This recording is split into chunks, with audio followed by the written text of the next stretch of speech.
നമസ്കാരം. താമരശ്ശേരിയിലെ fresh cut സമരത്തിന് നേതൃത്വം നൽകിയത് SDP തന്നെയെന്ന വാദത്തിൽ ഉറച്ച് CPM കോഴിക്കോട് ജില്ലാ സെക്രട്ടറി M മെഹബൂബും ആരോപണം ആവർത്തിച്ചുകൊണ്ട് രംഗത്തുവന്നു.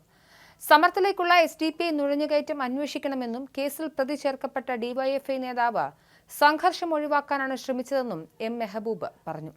സംഭവം വളരെ വ്യക്തമായ ഗൂഢാലോചനയുടെ ഭാഗമാണ്. സമരത്തെ SDP-യും പ്രദേശത്തെ 4ഓളം പ്രാദേശിക ലീഗ് നേതാക്കളുമാണ് നയിച്ചത്.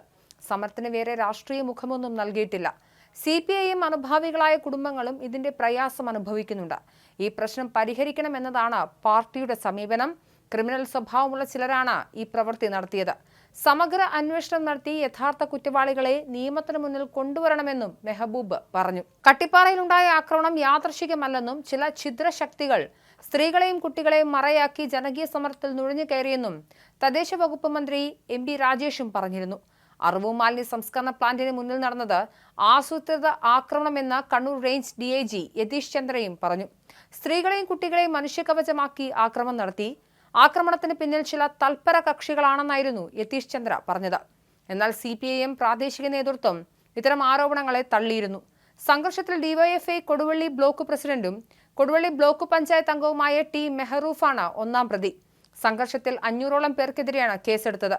വധശ്രമം, കലാപം സൃഷ്ടിക്കൽ, വഴിതടയൽ, അന്യായമായി സംഘം ചേരൽ എന്നീ വകുപ്പുകൾ ചുമത്തിയാണ് പോലീസ് കേസെടുത്തിട്ടുള്ളത്. ആകെ 8 FIRകളാണ് പോലീസ് രജിസ്റ്റർ ചെയ്തത്. എന്നാൽ പ്രതികളെ തിരഞ്ഞ് പ്രദേശത്തെ വീടുകളിൽ രാത്രിയിലടക്കം പോലീസ് വ്യാപക റെയ്ഡ് നടത്തുന്നതായി നാട്ടുകാർ ആരോപിച്ചു. സ്ത്രീകളും കുട്ടികളും അടക്കമുള്ളവർ ഭയന്നാണ് കഴിയുന്നതെന്നും അനധികൃതമായി നടത്തുന്ന പോലീസ് റെയ്ഡ് അവസാനിപ്പിക്കണമെന്നുമാണ് നാട്ടുകാരുടെ ആവശ്യം.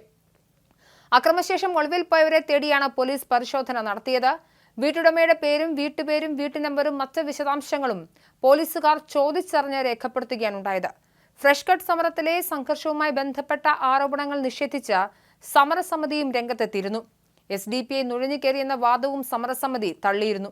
സമരസമിതി അംഗങ്ങൾ പ്ലാന്റ് ആക്രമിച്ചിട്ടില്ലെന്നും എല്ലാ രാഷ്ട്രീയ പാർട്ടികളും ഭരണസമിതിയുടെ ഭാഗമായിരുന്നുവെന്നും സമരസമിതി ചെയർമാനായ ബാബു വ്യക്തമാക്കിയിട്ടുണ്ട്. ഫ്രഷ് കട്ടിന്റെ ഗുണ്ടകളോ കമ്പനിയുടെ എതിരാളികളോ ആണ് പ്രശ്നങ്ങൾ സൃഷ്ടിച്ചത്. കുട്ടികളെയും സ്ത്രീകളെയും കവചമാക്കിയെന്ന പോലീസ് ആരോപണവും അദ്ദേഹം തള്ളി. അതേസമയം ഫ്രഷ് കട്ട് സമരത്തിലെ സംഘർഷത്തിൽ പോലീസിനെ ന്യായീകരിക്കാനുള്ള ശ്രമമാണ് CPM നടത്തുന്നതെന്ന് കോൺഗ്രസ് പറഞ്ഞു. ചൊവ്വാഴ്ചയാണ് കട്ടിപ്പാറയിലെ ഫ്രഷ് കട്ട് അറവു മാലിന്യ പ്ലാന്റ് പരിസരത്ത് സമരക്കാരും പോലീസും ഏറ്റുമുട്ടിയത്. നാട്ടുകാർ നടത്തിയ പ്രതിഷേധം സംഘർഷത്തിൽ കലാശിക്കുകയായിരുന്നു. സമരക്കാർ പ്ലാന്റിന് തീവയ്ക്കുകയും ഫ്രഷ് കട്ടിന്റെ മാലിന്യ ശേഖരണ വാഹനങ്ങൾക്ക് നേരെ കല്ലെറിയുകയും ചെയ്തു. കല്ലേറിൽ പോലീസുകാർക്ക് പരിക്കേറ്റു. പിന്നാലെ പ്രതിഷേധക്കാർക്ക് നേരെ പോലീസ് കണ്ണീർ വാതകം പ്രയോഗിച്ചു. ദുർഗന്ധം വമിക്കുന്നതായും പുഴയിലേക്ക് മാലിന്യം ഒഴുക്കുന്നതായും ആരോപിച്ചാണ് സമരം ആരംഭിച്ചത്.